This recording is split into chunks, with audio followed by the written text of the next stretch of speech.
সেটা কাকে দিচ্ছে আমাকে বলতে দেন আগে।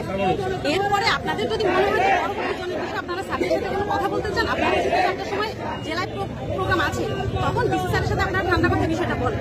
কিন্তু এই মুহূর্তে যদি রোডটা ব্লকেট হয়, আমরা তো চাচ্ছি যে রোড ব্লক থাকা অবস্থা রোড আমরা তো আমি বলছি এভাবে করে আসলে তো প্রশাসনিক ডিসিশন তো এভাবে হয় না। কারণ এভাবে যদি হয় এটা অনেক দূর পর্যন্ত যাচ্ছে, মিডিয়া যতদূর পর্যন্ত যাবে মনে হবে যে আমি যতক্ষণ পর্যন্ত এখান থেকে না যাচ্ছি এটা আমাদের এই কথাটা পরিষ্কার করে দিতে হবে যে আজহারুলের যে এখানে পোস্টিং হচ্ছে এই পোস্টিং ক্যান্সেল করে দিতে, কারণ উনি একজন ছাত্রলীগের ক্যাডার ছিল।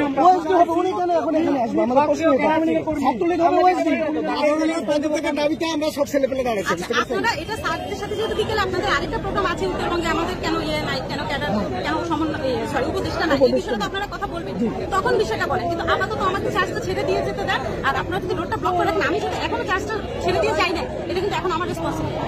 আমরা চাইছি একটা ভালো নিয়োগ দিকে সেটা তার আগ পর্যন্ত এভাবে তো আমি বলতে পারছি না, এভাবে তো আসলে আমার বলার সুযোগ না, কারণ আমার পোস্টিং আমার প্রতি আপনি এটা বলতে পারবেন না, কিন্তু আমরা দাবি করছি, আমাদের দাবি আপনাদের দাবি ওনারা উনি তো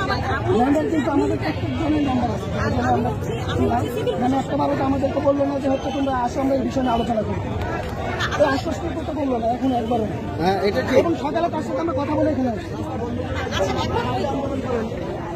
এখন রাস্তায় তো অনেক সমস্যা হচ্ছে, আন্দোলন রাজপথেই হয়, না হলে আন্দোলনের কোনো সুযোগ আসে না।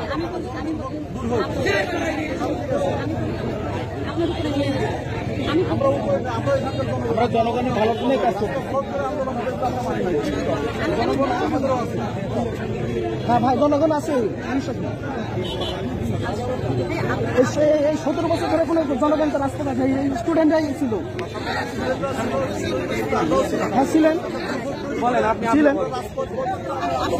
প্রত্যেকটা আন্দোলনের রাজপথ বন্ধ করে হয়, ঘরে বসে আন্দোলন করে 17 বছর হয় না। কিন্তু কেউ কথা বলে না, আজকে সবার মুখে কথা বলছে না, এখানে অনশনে বসবে, অনশন চলছে, অনশন চলবে। বিগত 16 বছর কেউ কথা বলে না। আপনি কি বলতে চান সেটা বলবেন তো আমাদের। চার্জটা আমি কিনে যাই, আমি চলে যাই, আপনাদের বিষয়টা আপনারা স্যারকে বলেন। আমরা এখানে থাকবো, আপনি চলে যান। এখন আমরা রোড থেকে ছেড়ে দিচ্ছি, আমরা এখানে থাকবো। আপনার সিংড়া ব্রিজ পার হবেন, আমরা আবার আপনি তো দায়িত্ব হস্তান্তর, আপনার তো সিংড়া ব্রিজ পার হবে, আপনার দায়িত্ব নেই, অফিস থেকে